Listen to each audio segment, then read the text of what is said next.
ఎక్కడికి వెళ్ళినా ఇవాళ మోదీ గారిని బ్రహ్మరథం పడుతూ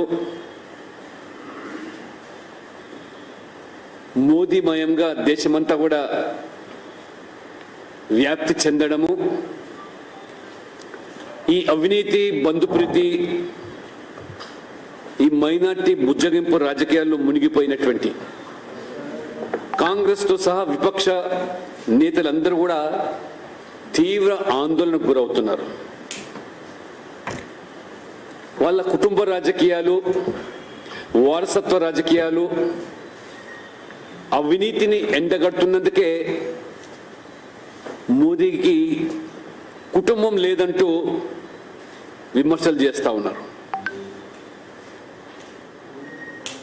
140 కోట్ల భారతీయులందరూ కూడా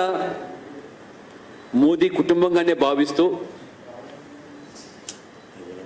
నరేంద్ర మోడీ గారు సైతం కూడా ఈ దేశమే నా కుటుంబము, ఈ దేశ ప్రజలందరూ కూడా నా కుటుంబ సభ్యులని చెప్పి వారు పేద వర్గాలకు, బలహీన వర్గాలకు, బడుగు వర్గాలకు, మహిళలకు, రైతులకు, యువతకు అన్ని రంగాల్లో కూడా పెద్దపీట వేస్తూ ప్రతి పేద వ్యక్తి నా కుటుంబంగా భావించి ఎవరూ లేని వారికి మోదీయే అండగా నిలబడుతూ ఈరోజు మేరా భారత్ మేరా పరివార్ అనేటువంటి భావనతో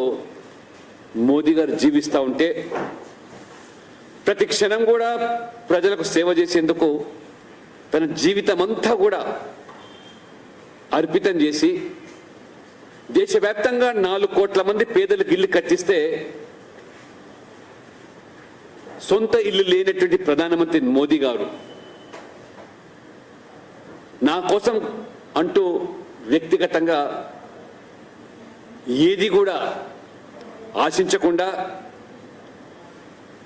దేశ ప్రజల కలలే నా ఆశయాలు, వాటిని నెరవేర్చడం కోసం నిరంతరం కష్టపడతాను, కృషి చేస్తానని రోజుకు 18 గంటలు పైగా పనిచేస్తూ ఉంటే ప్రజలు ముగ్ధులైపోయి వారి అభివృద్ధిలో భాగస్వాములు అవడం, వారి సాధించినటువంటి విజయాలను, అసాధ్యమనుకున్న వాటిని సాధ్యం చేసినటువంటి వాటిని ప్రజలు గొప్పగా ఇవాళ భావిస్తూ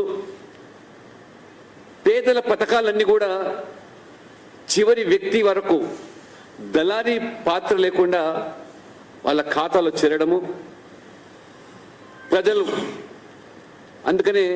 ఫిర్ ఏక్ బార్ మోదీ సర్కార్ అనే నినాదంతో వారు కదులుతూ ఉంటే వీళ్లకు కడుపు మంటగా, వాళ్ళ విధానాల మీద లేదా పథకాల్లో లొసుగులేదని ఉంటే చేపట్టినటువంటి విజయాలు వాటి మీద ప్రస్తావించకుండా కొత్త పంతాన్ని ఎత్తుకొని కుటుంబం లేనోడి అని వెక్కిరిస్తున్నటువంటి ఈ యొక్క విపక్షాలకు, కాంగ్రెస్ నాయకులకు దేశంలో ప్రతి వ్యక్తి కూడా నేను మోడీ కుటుంబం అని చెప్పి యావత్ భారతదేశం ఇవాళ సమాధానం చెప్తుంది. మై హూ మోడీ పరివార్ కాదు.